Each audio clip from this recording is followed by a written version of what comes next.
अस्सलाम वालेकुम। Here we have a very important question related to first countable spaces. यहाँ पे हम ये प्रूव करना है कि हमारे पास जो फर्स्ट काउंटेबल स्पेस होती है उसके हर पॉइंट के ऊपर एक नेस्टेड लोकल बेस एग्जिस्ट करती है। नेस्टेड लोकल बेस का ये मतलब होता है कि उस लोकल बेस के अंदर जितने भी ओपन सेट्स हैं उनमें से हर ओपन सेट अपने से पहले आने वाले ओपन सेट के अंदर कंटेन करता है। तो हमारे पास क्वेश्चन है, if x satisfies the axiom C1, जो एक्सियम C1 है ये फर्स्ट काउंटेबिलिटी का एक्सियम है। इसका ये मतलब है कि हमारे पास जो x है ये एक फर्स्ट काउंटेबल स्पेस है। If x satisfies the axiom C1, then there exists a nested local base at every p belonging to x, यानी कि जो x का हर पॉइंट है उसके ऊपर एक नेस्टेड लोकल बेस एग्जिस्ट करती है। अब यहाँ पे हमारे पास एक अजम्पशन है, उस अजम्पशन को लेके हमने कुछ प्रूव करना है। हमारे पास जो अजम्पशन है वो यहाँ पे ये है, if x satisfies the axiom C1, यानी कि x जो है ये एक्सियम C1 को सेटिस्फाई करता है। ये हमारे पास अजम्पशन है और इस अजम्पशन को लेके हमने ये प्रूव करना है कि उसके हर पॉइंट के ऊपर एक नेस्टेड लोकल बेस एग्जिस्ट करती है। अब जो हमें अजम्पशन गिवन है कि x एक फर्स्ट काउंटेबल स्पेस है, इस अजम्पशन का ये मतलब है कि उसके हर पॉइंट के ऊपर एक काउंटेबल लोकल बेस एग्जिस्ट करती है। अब उसके हर पॉइंट के ऊपर एक काउंटेबल लोकल बेस तो एग्जिस्ट करती है। अब इस काउंटेबल लोकल बेस को लेके हमने ये प्रूव करना है कि उसके हर पॉइंट के ऊपर नेस्टेड लोकल बेस भी एग्जिस्ट करती है। तो आइए इसको हम स्टार्ट करते हैं। हम इसी अजम्पशन से स्टार्ट करेंगे। As x is first countable space,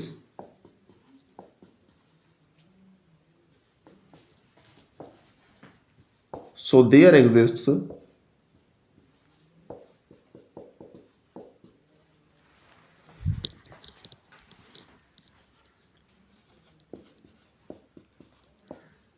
a countable local base at every p belonging to x। अब यहाँ पे उन्होंने हमसे ये पूछा है कि आप ये बताएं कि x के हर पॉइंट p के ऊपर एक नेस्टेड लोकल बेस एग्जिस्ट करती है। हमारे पास जो अजम्पशन है उसकी हेल्प से हमने ये फाइंड कर लिया है कि हमारे पास जितने भी पॉइंट्स हैं x के पॉइंट्स p, उन तमाम पॉइंट्स के ऊपर काउंटेबल लोकल बेस एग्जिस्ट करती है। उसे हम यहाँ पे लिख देते हैं, दैट इज, अब जो काउंटेबल लोकल बेस है उसे हम नेम देते हैं bp का। हर पॉइंट p के ऊपर जो काउंटेबल लोकल बेस है वो है लोकल बेस BP। उसके जो मेंबर्स हैं उन्हें आप कह दें G1, G2,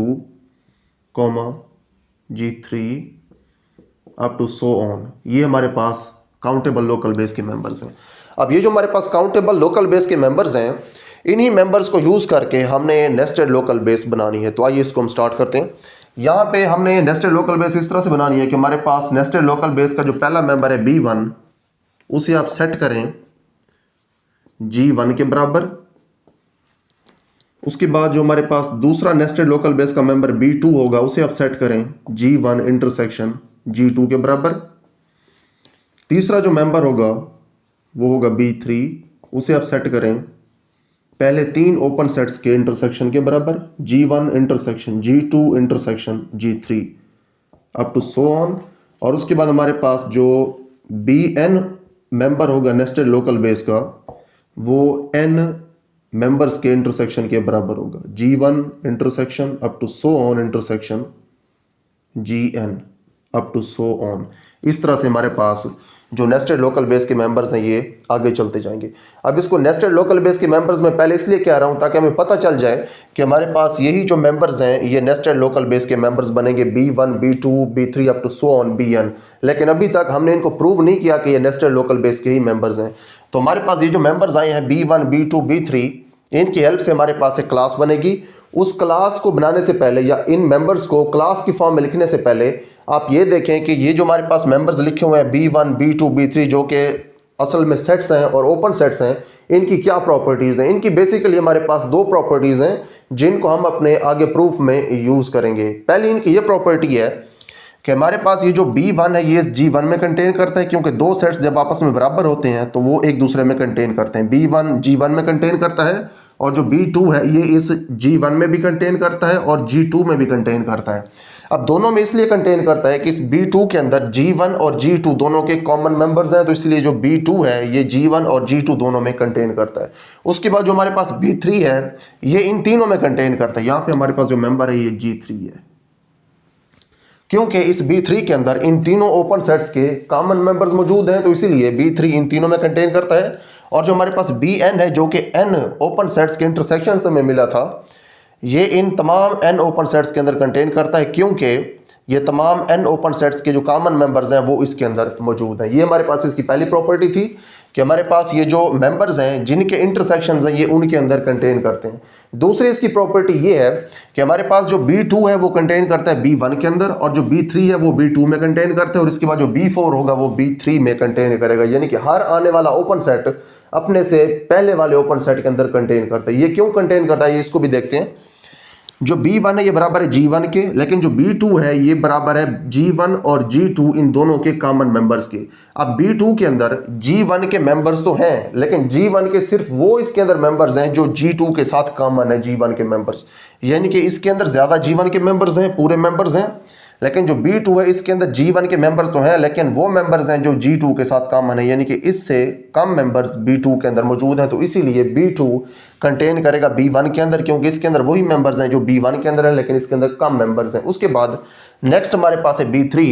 इस B3 के अंदर भी G1 के मेंबर्स हैं, लेकिन इसके अंदर जो G1 के मेंबर्स हैं वो B2 से भी थोड़े हैं। वो B2 से इसलिए थोड़े हैं क्योंकि इसके अंदर जो G1 के मेंबर्स हैं वो ऐसे मेंबर्स हैं जो कि G2 के साथ भी कॉमन है और G3 के साथ भी कॉमन है।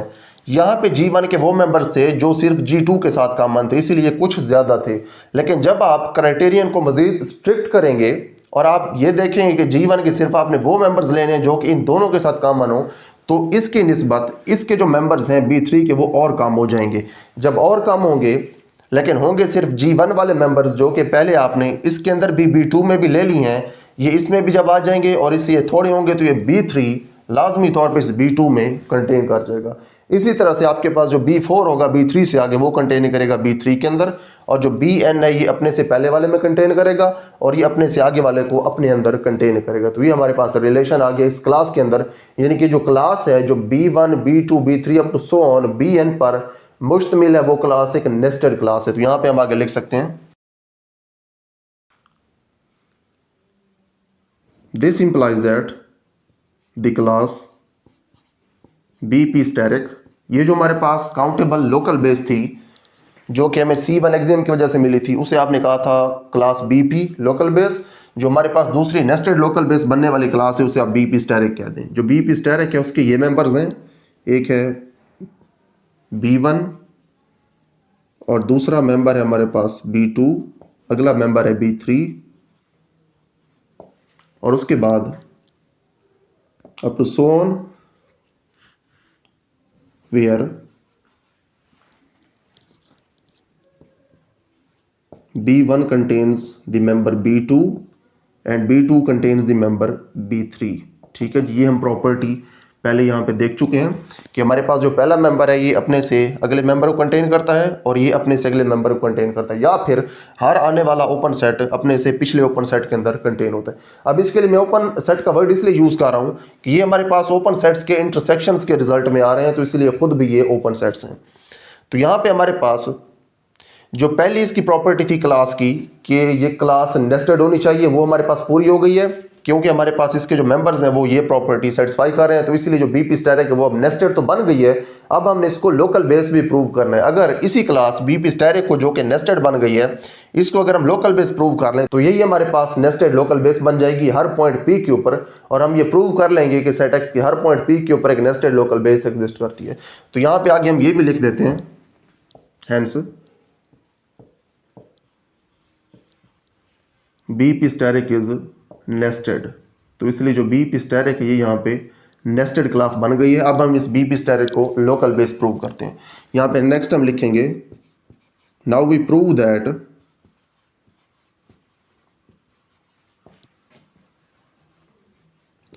BP स्टैटिक इज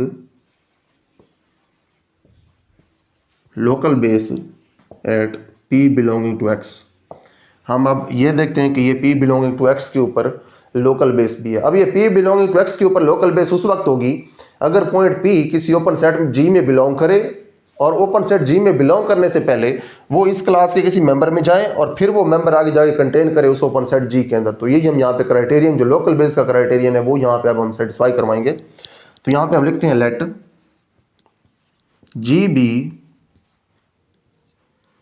ये G लिखा हुआ है, let G be an open set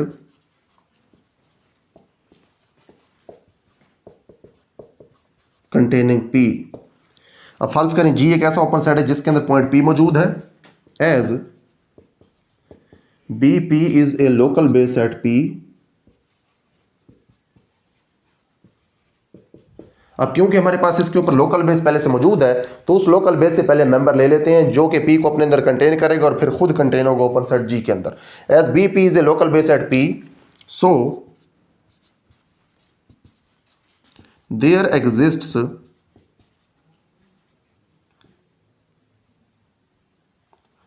a member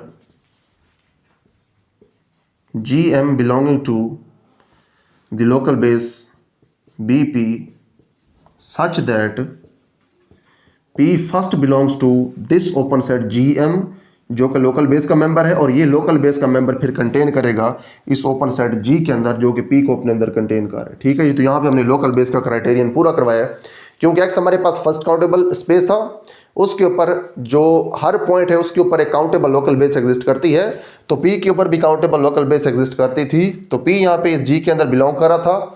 countable local base होने की वजह से P पहले काउंटेबल लोकल बेस के किसी मेंबर GM में बिलोंग करेगा, फिर काउंटेबल लोकल बेस का वो मेंबर कंटेन करेगा ओपन सेट G के अंदर। अब हमने जो प्रॉपर्टीज देखी थी इस क्लास के इन मेंबर्स की B1, B2, B3 की, हमने अब वो प्रॉपर्टी यहाँ पे यूज करनी है। यहाँ पे आप देखें कि आपके पास जो B1 है ये क्योंकि G1 के बराबर है तो जो B1 है ये कंटेन करता है G1 के अंदर, इसको अब यहाँ पे रफ के अंदर लिख लें।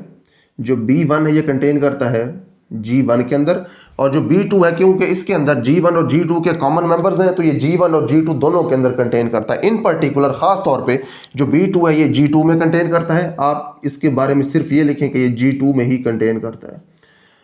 और उसके बाद जो B3 है ये इन तीनों में कंटेन करता है क्योंकि इसके अंदर इन तीनों के कॉमन मेंबर्स हैं। इन पर्टिकुलर खास तौर पे ये G3 के अंदर भी कंटेन करता है, तो इसलिए जो B3 है वो कंटेन करता है G3 के अंदर।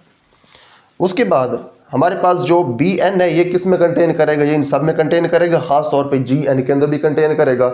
उसके बाद हमारे पास आप देखें जो ये वाले ओपन सेट्स हैं G3 B3 को कंटेन करता है, Gn इस Bn को कंटेन करता है। अगर हमारे पास कोई ओपन सेट Gm हो जो कि हमने यहाँ पे लिया था इस काउंटेबल लोकल बेस से, वो किसको कंटेन करेगा, वो कंटेन करेगा Bm को। अब जरा दोबारा इस पॉइंट को आप देखें, जो G1 है वो कंटेन करता है B1 को, G2 कंटेन करता है B2 को, और जो G3 है ये कंटेन करता है B3 को, Gn कंटेन करता है Bn को। तो जो Gm होगा ये वाला Gm जो कि हमने इसी क्लास से लिया वो कंटेन करेगा किसी मेंबर Bm को जो कि B1 B2 B3 Bn यहीं पे कहीं मौजूद होगा। तो यहाँ पे हमारे पास जो Bm है ये कंटेन करेगा Gm के अंदर। ठीक है, तो यहाँ पे हमारे पास जो Gm है ये इस Bm को कंटेन भी करता है। तो यहाँ पे हम लिख सकते हैं दिस इंप्लाइज दैट जो पॉइंट P है ये पहले बिलोंग करेगा Bm के अंदर और फिर Bm कंटेन होगा इस Gm के अंदर, क्योंकि यहाँ पे हमने ये प्रूव कर लिया। और उसके बाद ये जो Gm है ये कंटेन करेगा ओपन सेट G के अंदर।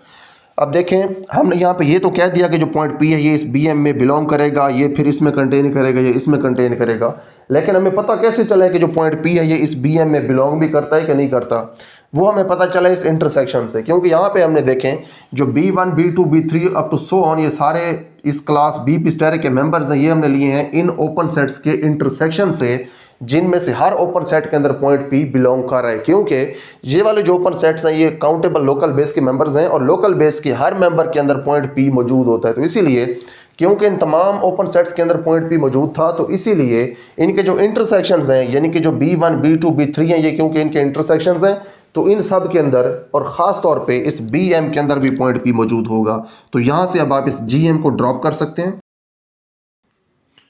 P first belongs to Bm and Bm is further contained in open set G। अब आप देखें स्टार्ट हमने यहाँ से लिया था कि हमने एक ऐसा ओपन सेट लिया जिसके अंदर पॉइंट P मौजूद था, और लोकल बेस वो क्लास होती है जो हमें ओपन सेट्स प्रोवाइड करे इस तरह से कि पॉइंट P अगर किसी ओपन सेट G में जा रहा हो तो पॉइंट P उस ओपन सेट में जाने से पहले लोकल बेस के किसी मेंबर में कंटेन करे और फिर वो लोकल बेस का मेंबर आगे जाके कंटेन करे उस ओपन सेट G के अंदर। तो यहाँ पे आप देख सकते हैं कि क्लियरली हमारे पास जो क्लास BP स्टेरिक है उसने हमें ऐसे ओपन सेट्स प्रोवाइड किए हैं कि पॉइंट P किसी ओपन सेट में जाने से पहले इस क्लास के किसी ओपन सेट में जाएगा, फिर इस क्लास का ओपन सेट आगे जाकर कंटेन करेगा उस ओपन सेट G के अंदर। तो यहाँ पे हमने ये साबित कर लिया कि हमारे पास जो क्लास BP स्टेरिक है जिसको हमने पहले वहाँ पे नेस्टेड प्रूव किया था वो अब लोकल बेस भी प्रूव हो चुकी है। तो कुल मिला के हमारे पास इसकी दोनों प्रॉपर्टीज अब प्रूव हो गई हैं, तो ये एक नेस्टेड लोकल बेस बन गई। तो यहाँ पे अब हम लिख सकते हैं this implies that B P asterisk is local base at P. ये पी के ऊपर लोकल बेस है। तो यहाँ पे हम आगे लिख सकते हैं hence proved that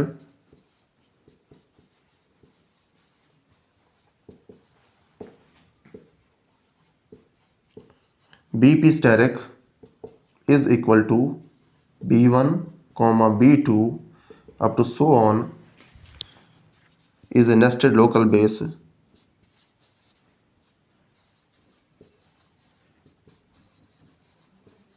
at P belonging to X। तो यहाँ पे हमारे पास क्वेश्चन प्रूव हो गया। तो यहाँ पे हम लिख सकते हैं hence proved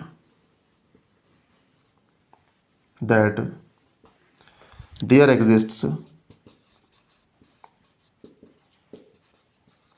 a nested local base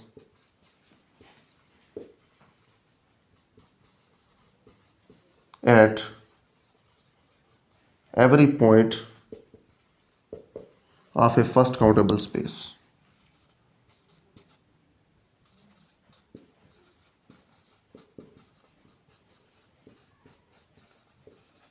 तो यहाँ पे हमारे पास ये क्वेश्चन कंप्लीट हो गया है। इस क्वेश्चन के अंदर ये पूछा हुआ था कि अगर सेट एक्स एक फर्स्ट काउंटेबल स्पेस हो तो उसके हर पॉइंट के ऊपर एक नेस्टेड लोकल बेस एग्जिस्ट करती है।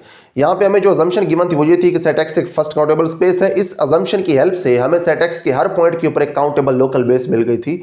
हमने इन पर्टिकुलर सेट एक्स का एक जनरल पॉइंट पी कंसिडर किया था, क्योंकि एक्स एक फर्स्ट काउंटेबल स्पेस था तो पॉइंट पी के ऊपर हमें countable local base B P मिल गई थी। हमने क्लास बी पी के मेंबर्स की हेल्प से एक नई क्लास बनाई थी जिसे हमने बी पी स्टेरिक कहा था। वो क्लास हमने ये प्रूव किया कि वो क्लास एक नेस्टेड क्लास है, यानी कि उसके जितने भी ओपन सेट्स हैं उनमें से हर ओपन सेट अपने से पहले ओपन सेट के अंदर कंटेन करते हैं। उसके बाद हमने इस क्लास बी पी स्टेरिक को पॉइंट पी के ऊपर लोकल बेस प्रूव करवाया। तो इस तरह से पॉइंट पी के ऊपर हमने एक नेस्टेड लोकल बेस प्रूव करवा दी कि जितने भी हमारे पास सेट एक्स के पॉइंट्स पी हैं उन तमाम पॉइंट्स के ऊपर एक नेस्टेड लोकल बेस एग्जिस्ट करती है। तो इस तरह से हमारा ये क्वेश्चन कंप्लीट हो गया है कि जो भी फर्स्ट काउंटेबल स्पेस है उसके हर पॉइंट के ऊपर एक नेस्टेड लोकल बेस एग्जिस्ट करेगी। उसके अलावा ये क्वेश्चन काफ़ी इंपॉर्टेंट है क्योंकि ये क्वेश्चन हमारे नेक्स्ट आने वाले थ्योरम के अंदर यूज होगा, जिस थ्योरम के अंदर हम सीक्वेंशियल कंटिन्यूटी और कंटिन्यूटी एट ए पॉइंट को आपस में रिलेट करेंगे। तो इस लेक्चर के लिए इतना ही। See you in the next video with some other very important topic in topology.